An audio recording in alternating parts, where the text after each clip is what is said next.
کی حدیث، اس کے بھائی نے آ کے شکایت کی، یا رسول اللہ صلی اللہ تعالیٰ علیہ وسلم، یہ کوئی کام ہی نہیں کرتا، کوئی محنت نہیں کرتا، کوئی جدوجہد نہیں کرتا، آگے نہیں بڑھتا،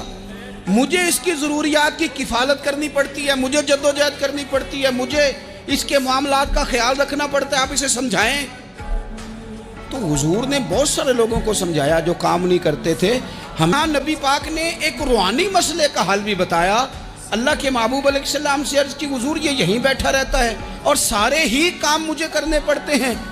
تو حضور نے نظر مبارک اٹھا کے بھائی کی جانب دیکھا جو بھائی کا شکوہ کر رہا تھا، تو کریم محبوب فرمانے لگے، ہو سکتا ہے یہ جملے میرے محبوب کے، ان کو کہیں لکھنا، ان کی مٹھاس دیکھو، ان کا حسن دیکھو، اور بھائیوں کی محبت کے بیچ جو رسول پاک پیوند لگا رہے ہیں اور جوڑ رہے ہیں، اور جس انداز میں بھائی کو بھائی سے ملا رہے ہیں۔